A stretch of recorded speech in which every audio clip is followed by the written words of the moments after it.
Banyak di media sosial saya selalu mengatakan, oh menjadi dosen atau menjadi guru tidak dihargai karena gajinya nggak besar. Ini juga salah satu tantangan bagi keuangan negara. Apakah semuanya harus keuangan negara ataukah ada partisipasi dari masyarakat? Lah, Ibu sebagai Kemenkeu Menteri Keuangan Indonesia bagaimana, Bu? Coba Bu, pertanyaannya saya balik. Fasilitas mewah pejabat itu harus dari selalu uang rakyat. Fasilitas pejabat-pejabat, hotel mewah, makan-makan mewah, rapat, pesen makan mewah, dan segala macam itu harus selalu melalui pajak rakyat. Perasaan saya dari tidur sampai melek mata, sampai tidur lagi, itu semua dipajakin, Bu. Nggak listrik, nggak air. Ibu tahu nggak, Bu? Saya beli rolan begini aja, Bu. Kena pajak, Bu. Menurut Ibu. Terus Ibu masih bisa bertanya gitu, apakah guru dan dosen juga harus selalu menggunakan keuangan negara? Ini adalah tantangan untuk keuangan negara, bla bla bla. Lah, urusan Ibu kan Kemenkeu. Rakyat kan udah bayar pajak. Gaji kita orang aja, Bu, yang nggak seberapa, bahkan tidak mencapai UMR, Bu, itu aja masih kena pajak, Bu. Beli makan kena pajak, beli minum kena pajak, itu kebutuhan pokok, Bu. Belanja kebutuhan apa segala macam kena pajak, Bu. Ini kita dari bangun tidur, aktivitas kita sehari-hari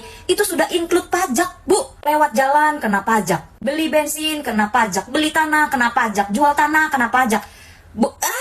Katanya Indonesia kaya akan sumber daya alam. Kaya akan sumber daya alam hasilnya dari mana? Dari pajak, dari malak uang rakyat. Terus sekarang rakyat udah membayar gaji ratusan pejabat pemerintah Indonesia. Terus sekarang rakyat juga mau diperes lagi untuk ikut membayar gaji guru dan dosen.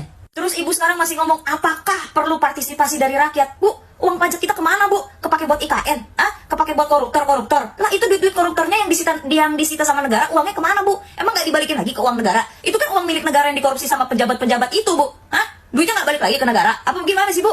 Abis ditaruh di Danantara, Bu. Abis dikorupsi sama pegawai pajak yang kemarin itu, yang beritanya sekarang udah nggak tahu lagi kemana beritanya itu. Tapi ya, Bu ya, Ibu mantep loh, Bu, keuangannya, Bu ya. Emang Ibu tuh cocok jadi Menteri Keuangan Indonesia gitu, jadi Menteri Keuangan negara kita gitu ya, Bu ya. Di tengah-tengah krisis ekonomi para rakyat yang sedang berteriak tentang gaji, tentang keuangan, tentang pajak dan segala macam, harta Ibu naiknya drastis loh, Bu. Lalu Ibu bilang kinerja dosen dan guru itu juga harus harus dinilai kinerjanya, harus diukur kinerjanya. Lah, emang menteri kinerjanya nggak perlu diukur, Bu? Apalagi menteri keuangan loh, Bu. Yang dimana kita semua tahu kalau uang itu adalah hal yang sensitif gitu, Bu. Harusnya kinerja Ibu sebagai Kemenkeu Indonesia itu juga harus diukur, Bu. Apakah segala solusinya harus melibatkan rakyat?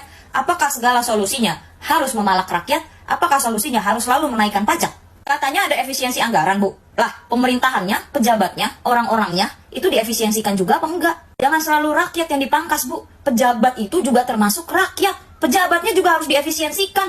Anggarannya harus dipangkas. Entah gaji, entah bonus, entah tunjangan, entah apapun itu. Dipangkas, Bu. Jangan cuma apa-apa pajak naikin aja. Apa-apa rakyat, apa-apa partisipasi rakyat. Lah, giliran lu pada hura-hura, lu pada jalan-jalan, rakyat nggak ikut berpartisipasi tuh. Ini negara tuh sebenarnya tuh butuh mencerdaskan anak bangsa nggak sih? Pokok utama dari mencerdaskan anak bangsa